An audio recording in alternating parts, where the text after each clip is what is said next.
നിങ്ങൾ രഹസ്യമാക്കി വെച്ച ശാരീരിക ബുദ്ധിമുട്ടുകൾക്ക് ഒരുപാട് നൂതന ചികിത്സകൾ ലഭ്യമാണ്. സ്ത്രീകൾ ഇങ്ങനെ രഹസ്യമാക്കി വെക്കുന്ന പ്രശ്നങ്ങൾ നിരവധിയാണ്.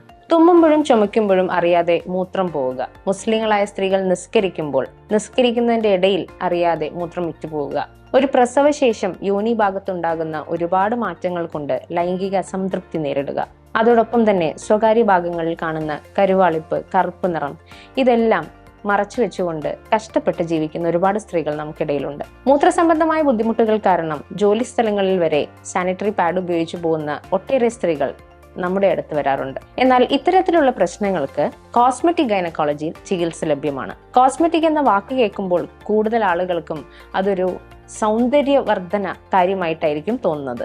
എന്നാൽ കോസ്മെറ്റിക് ഗൈനക്കോളജിക്ക് ഒരു എസ്തെറ്റിക് വിഭാഗവും അതുപോലെ തന്നെ ഫങ്ഷണൽ വിഭാഗവും ഉണ്ട്. നമ്മുടെ ദൈനംദിന ജീവിതത്തിലെ ഫങ്ഷനാലിറ്റി ബെറ്റർ ആക്കാനുള്ള ചികിത്സകൾ ഇതിലൂടെ ലഭ്യമാണ്. അഡ്മിഷനോ ഡൗൺ ടൈമോ ഇല്ലാതെ നമുക്ക് കോസ്മെറ്റിക് ഗൈനക്കോളജിയിൽ ചികിത്സകൾ നേടാം. സാധാരണഗതിയിൽ ചെറിയ പ്രൊസീജിയേഴ്സിന് പോലും ഒരു ദിവസമെങ്കിലും ആശുപത്രിയിൽ അഡ്മിറ്റ് ആകേണ്ടി വരാറുണ്ട്. അതുപോലെ തന്നെ അനസ്തേഷ്യ, പ്രൊസീജിയറിന് മുമ്പുള്ള ബ്ലഡ് ടെസ്റ്റുകൾ, പ്രൊസീജിയറിന് ശേഷമുള്ള റെസ്റ്റ്, ഇത്തരത്തിലുള്ള കാര്യങ്ങളെല്ലാം കോസ്മെറ്റിക് ഗൈനക്കോളജി പ്രൊസീജിയേഴ്സിൽ ഒഴിവാക്കാം. സാധാരണയായി electromagnetic chair therapy, chemical peeling, laser therapy, അതോടൊപ്പം തന്നെ PRP തെറാപ്പി, ഇത്തരത്തിലുള്ള സിമ്പിൾ ആയിട്ടുള്ള പ്രൊസീജിയേഴ്സിലൂടെയാണ് നമ്മൾ ചികിത്സ കൊടുക്കുന്നത്. ഇതിനെല്ലാമായി ഇക്ര ഹോസ്പിറ്റലിൽ ഫെബ്രുവരി 3 മുതൽ 6 വരെ ഒരു കോസ്മെറ്റിക് ഗൈനക്കോളജി ക്യാമ്പ് സജ്ജീകരിക്കുന്നു. ഇതിന്റെ സേവനം നിങ്ങൾക്കും ലഭ്യമാക്കാം. Thank you.